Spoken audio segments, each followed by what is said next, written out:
Good evening friends, welcome to another session of share academy. Date है आज 13/1/2021, रात के बज रहे हैं 11:30। लेसन्स चल रहे हैं इजी लेसन्स 5 मिनट्स के। एक बेहद इंपॉर्टेंट क्वेश्चन है फ्रेंड्स जो हमसे रेगुलर पूछा गया है, that is related with a hedging. और बहुत सारे रिटेल इन्वेस्टर्स जो मार्केट के अंदर आते हैं वो उन्होंने पूछा हमसे कि सर हेजिंग कैसे करें, अपने पोर्टफोलियो को हेज कैसे करें। बेसिकली इसके ऊपर एक छोटा सा सेशन बना दीजिए। तो आज का जो ये सेशन होगा फ्रेंड्स, छोटा रखने की कोशिश करेंगे, लेकिन इस पर्टिकुलर सेशन के अंदर हम आपको हेजिंग का पूरा कॉन्सेप्ट क्लियर कर देंगे। बिल्कुल छोटा सेशन, और ध्यान रखिएगा कि अगर आप इस कॉन्सेप्ट को ग्रैब कर पाए ठीक से तो आज के बाद आपको हेजिंग के लिए दूसरा कोई वीडियो देखने की ज़रूरत नहीं पड़ेगी। ओके, सो चलिए शुरू करते हैं सीधे हेजिंग से। सो सबसे पहला बेसिक क्वेश्चन ये कि हेजिंग है क्या। आमतौर पर कोई भी न्यू कमर आता है मार्केट के अंदर, लॉस होने लगता है, फिर वो शब्द ढूंढता है और उसको एट लास्ट हेजिंग मिल जाता है। तो हेजिंग बेसिकली शब्द है क्या। Hedge is an investment that is made with the intention of reducing the risk of adverse price movement in an asset. मतलब आपने जो चीज़ बाई करी है कहीं उसका रेट नीचे न गिर जाए, इससे बचाव के लिए आप जो भी इन्वेस्टमेंट करते हैं वो हेजिंग कहलाता है। तो हेजिंग का मतलब एक बिल्कुल ऐसा समझिए कि जैसे आप एक इंश्योरेंस पॉलिसी लेते हैं कि आपने गाड़ी खरीदी, आपकी गाड़ी खराब ना हो जाए, टूट ना जाए, उससे बचने के लिए उसकी जो कीमत है आपको लगेगी, रिपेयर कराने में जो कॉस्ट लगेगी, उससे बचने के लिए आप जो इन्वेस्टमेंट करते हैं वो हेजिंग है। तो हेजिंग और इन्वेस्टमेंट पॉलिसी, इन दोनों के अंदर कोई अंतर नहीं है। आप एक इन्वेस्टमेंट कीजिए मतलब पॉलिसी में, या फिर आप हेज कीजिए, दोनों ही सेम चीज़ें हैं। अब इस कॉन्सेप्ट को बहुत ध्यान से समझने की कोशिश कीजिए कि हेजिंग बेसिकली की क्यों जाती है। तो हेजिंग की जाती है कि आपने अगर कोई शेयर खरीदा 100 रुपये का, और वो शेयर कहीं 100 रुपये से गिर के 50 रुपये हो जाए तो आपका नुकसान हो जाएगा। इस नुकसान से बचने के लिए आप जो कार्रवाई करते हैं वो हेजिंग कहलाता है। अब सबसे पहली ये चीज़ बताइए कि अगर आप किसी भी चीज़ के बारे में जानते ही नहीं हैं, किसी शेयर के बारे में अगर आप जानते ही नहीं हैं, और अगर आप उसको आंख बंद करके बाय करते हैं, तो उसके नीचे जाने की संभावनाएं भी उतनी ही हैं जितनी उसके ऊपर जाने की संभावनाएं हैं। ऐसे मौके पर आपको शेयर के अंदर हेजिंग की ज़रूरत पड़ेगी। लेकिन अगर आप ये जानते हो कि इस शेयर को 80 to 90% टाइम ऊपर ही जाना है, तो भी क्या आप उस शेयर के लिए इंश्योरेंस पॉलिसी उतनी ही लेंगे। जैसे अगर आपको ये पता है कि आपकी जो फैक्ट्री है उसके अंदर आग लगने की संभावनाएं ज़्यादा हैं, तो आप जो अपनी इंश्योरेंस पॉलिसी लेंगे वो थोड़ी बड़ी लेंगे। लेकिन अगर आपको ये पता है कि इस फैक्ट्री के अंदर तो आग लगने की कोई संभावनाएं ही नहीं है, बजाय आपके पास फैक्ट्री के, आप समझिए कि आपके पास एक खेत है, इस खेत के अंदर आप मटर बोते हैं, हरी मटर, जो वो हरी होती है उसी समय तोड़ ली जाती है, तो उसमें आग नहीं लगेगी। तो अगर कोई आपसे कहे कि इस खेत का तुम आग का इंश्योरेंस ले लो, तो क्या आप आग का इंश्योरेंस लेंगे? जाहिर है नहीं, क्योंकि उसकी संभावनाएं ही नहीं है। यही कॉन्सेप्ट इस्तेमाल होता है हेजिंग के अंदर। अपने पोर्टफोलियो को हेज करने के लिए सबसे ज़्यादा आदमी कब भागता है? जब उसको पता ही नहीं होता है कि उसके पोर्टफोलियो में क्या है। पता नहीं होता है से मतलब क्या है? उसको शेयर्स के बारे में जानकारी नहीं होती है। उसको ये पता ही नहीं है कि जो हम कंपनी बाई कर रहे हैं ये कंपनी क्या करती है, कितना प्रॉफिट जनरेट करती है, कितनी मजबूत कंपनी है, भविष्य में कहाँ तक चल पाएगी, कोई प्रॉफिट देगी या नहीं। जब उसको कुछ नहीं पता होता ना, तब उसके पास में डर होता है, और उस डर को मिटिगेट करने के लिए वो हेजिंग करता है। तो सबसे पहला कॉन्सेप्ट जो आप हेज करने के लिए इस्तेमाल कर सकते हैं, दैट इज नॉलेज। जो भी कंपनी, जो भी शेयर, जो भी आप बाय करना चाहते हैं प्रोडक्ट, उसको बाय करने से पहले उसके बारे में जानकारी हासिल करिए। मिसाल के लिए अगर आप सीधे सीधे निफ्टी को बाय कर रहे हैं, तो आपको पता है कि ये चाहे जितना गिरे ये भविष्य में उठेगा, तो निफ्टी के लिए इतनी ज़्यादा घबराहट नहीं होती है। इसलिए हेजिंग का जो सबसे पहला नियम है कि सबसे पहला हेज आप कैसे करते हैं, वो करते हैं आप अपने नॉलेज से। जो भी कंपनी आप बाय करना चाह रहे हैं, जो भी शेयर आप बाय करना चाह रहे हैं, सबसे पहले उसके बारे में पढ़िए।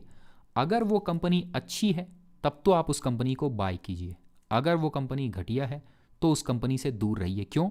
अगर आपने अच्छी कंपनीज बाय की तो यही आपकी हेजिंग है कि आप कचरा कंपनीज बाय ही नहीं कर रहे हैं, तो आपका पोर्टफोलियो अपने आप हेज हो जाता है। आप अपने पोर्टफोलियो में नॉलेज डालते हैं। हेजिंग दो तरह की है, या तो आप पैसे से हेजिंग करिए या नॉलेज से हेजिंग करिए। देखिए, या तो आप गाड़ी 150 किलोमीटर प्रति घंटे की रफ्तार से चलाइए और इंश्योरेंस पॉलिसी ले लीजिए, नहीं तो गाड़ी को हमेशा अपने घर ही में रखिए, अपने घर से बाहर मत निकलिए कभी भी, और इंश्योरेंस पॉलिसी लेने की आपको ज़रूरत नहीं पड़ेगी। तो जो सेकंड सिचुएशन है वही है नॉलेज। जब आप कंपनीज को अच्छी तरह से पढ़ते हैं, ढंग से पढ़ते हैं, अच्छी तरह से एनालाइज करते हैं और कंपनीज बाय करते हैं, तब आपको हेजिंग के लिए इतनी ज़्यादा मारामारी करने की ज़रूरत नहीं पड़ती। इसलिए इन्वेस्टर्स सबसे ज़्यादा टाइम बिताते हैं कंपनीज को पढ़ने में, बिजनेस मॉडल पढ़ने में, बैलेंस शीट पढ़ने में, भविष्य देखने में कंपनी का, और जब उनको अच्छी कंपनीज मिलती है तब वो बाय करते हैं। तो सबसे पहली हेजिंग जो आप करेंगे वो होगा किसी भी कंपनी को बाय करने से पहले उस कंपनी के बारे में पढ़ना। दूसरा पोर्टफोलियो का हेजिंग, एक ऐसी चीज जिसमें आर्टिफिशियली रिस्क डाला गया है। ध्यान से सुनिएगा, एक ऐसी चीज जिसमें आर्टिफिशियली रिस्क डाला गया है जानबूझकर। क्या आप ऐसी बेट लेंगे जिसमें रिस्क ऑलरेडी पड़ा हुआ है? क्या है वो है इंट्राडे और वो है एफएनओ ऑप्शंस। इन दो चीज़ों के अंदर आर्टिफिशियली रिस्क ऑलरेडी पड़ा हुआ है। अगर आप इन दोनों चीज़ों में हाथ लगाते हैं तो आप अपने पोर्टफोलियो को अपने आप रिस्की बना दे रहे हैं। इस रिस्क के अगेंस्ट में आप चाहे जो कर लें, हेज नहीं होगा। सेकेंड हेजिंग का जो फॉर्मूला है वो है उन चीज़ों से दूर रहिए जो चीज़ें ऑलरेडी रिस्की हैं। Intraday trading, scalping, option trading, अगर आप ये करते हैं तो इनसे दूर रहिए, वरना आप हेज पर हेज करते रहेंगे। कैसे? आपने कॉल बाई की, कहीं कॉल शेयर का रेट अगर नीचे चला गया तो कॉल खराब हो जाएगी, इसके लिए आप एक पुट बाय करते हैं, और कई बार आप इस कॉल पुट इन दोनों का एक पेयर बना लेते हैं और इसके अगेंस्ट में भी हेज करते हैं। तो हेजिंग के अगेंस्ट में हेजिंग प्योर स्टुपिडिटी है। सेकेंड चीज जिससे आप अपने पोर्टफोलियो को हेज करते हैं वो है वो चीज़ें जो मार्केट में ऑलरेडी रिस्की हैं उनसे दूर रहिए। इंट्राडे ट्रेडिंग, ऑप्शन ट्रेडिंग से दूर रहिए। ये सेकंड स्टेप है हेजिंग का। हेजिंग का मतलब क्या है? हेजिंग का मतलब है अपने पोर्टफोलियो को लॉस से बचाना। तो वो काम ही मत कीजिए जो आपके पोर्टफोलियो को लॉस में ले जाएं। सेकंड। थर्ड चीज़, तीसरे स्टेप पर वाकई वो काम करते हैं जो काम हेजिंग के लिए इस्तेमाल होता है। क्या है हेजिंग? किसी भी ऐसे इंसिडेंट से पहले जहां आपको लगता है कि मार्केट गिरने वाली है, आमतौर पर रिटेल ट्रेडर या रिटेल निवेशक को क्या करना चाहिए? मार्केट के अंदर थोड़ी सी पुट्स बाय करनी चाहिए। कितनी पुट बाय करनी चाहिए?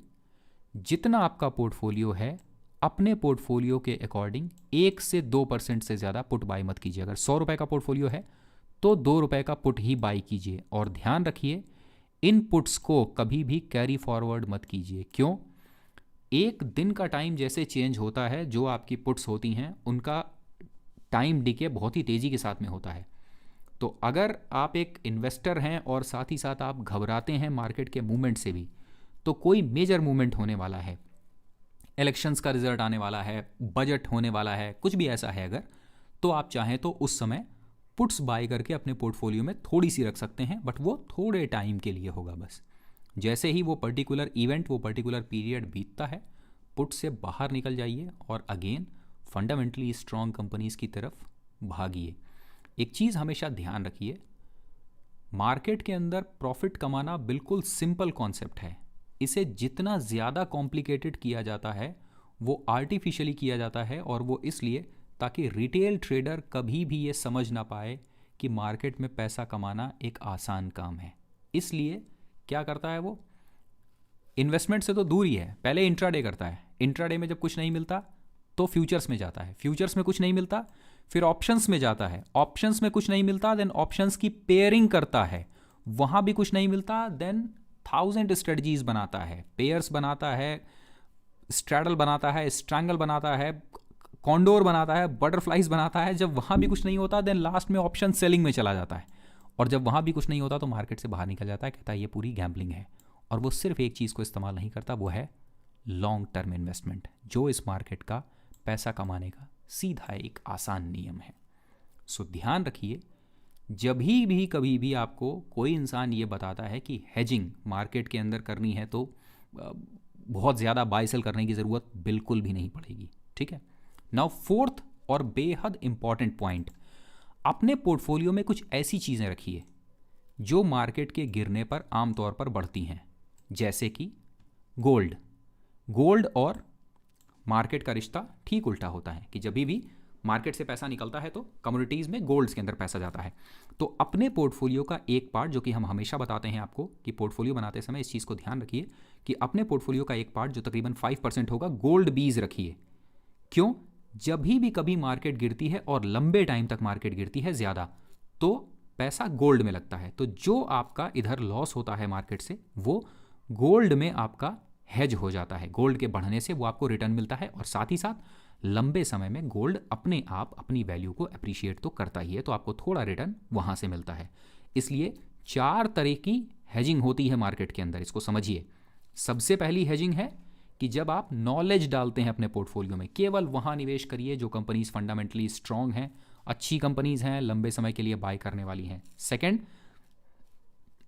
कंपनीज जब भी बाय करें लॉन्ग टर्म के लिए बाय करें, कभी भी शॉर्ट टर्म के लिए एफएनओ, इंट्राडे, इन सब से दूर रहिए पूरी तरह से। तीसरा, अगर हेजिंग करनी भी है तो स्पेसिफिक इंसिडेंस अगर कोई होने वाला है, कोई एक रिजल्ट आने वाला है, किसी भी तरह का बजट आने वाला है, इससे रिलेटेड है, तो बहुत छोटी हेजिंग 2 से 3% करीब अपने पोर्टफोलियो का, और वो भी इंट्राडे के लिए, बस डेली पोजीशन काट के और उसके बाद निकल जाइए। देन फोर्थ है, वो प्रोडक्ट्स अपने पोर्टफोलियो के अंदर रखिए जो आपको हेज करते हैं मार्केट के अगेंस्ट में, जैसे कि गोल्ड बीज या निफ्टी के गिरते समय निफ्टी आईटी। अगर रुपया कमज़ोर होता है, मार्केट गिरती है, तो आईटी सेक्टर स्ट्रांग होता है, तो उस समय आपको अपने पोर्टफोलियो के अंदर आईटी शेयर्स रखने चाहिए। ये है बेसिकली हेजिंग।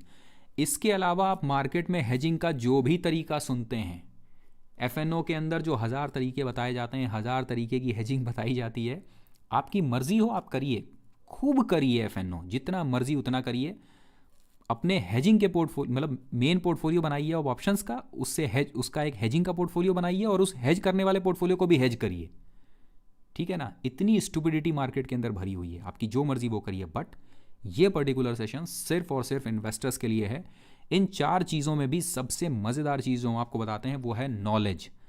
अगर आपने अच्छी कंपनीज बाय करी, फंडामेंटली स्ट्रांग कंपनीज, और उनको सफिशिएंट रिस्क रिवॉर्ड रेशियो के लेवल पर बाय किया और टाइम दिया पूरा उस कंपनी को चलने के लिए, तो ये समझिए कि इससे अच्छा हेज आपके पोर्टफोलियो के लिए और कुछ नहीं हो सकता है। नॉलेज से बढ़िया हेजिंग और कुछ भी नहीं है पोर्टफोलियो में। बट अनफॉर्चुनेटली ये चीज़ें मार्केट के अंदर कोई बताता नहीं। पुट बाय कर लो, ये बताना बहुत आसान होता है, इतना डिटेल में किसी को बताने में खुद की भी एनर्जी जाती है और सामने वाला भी नहीं सीखता।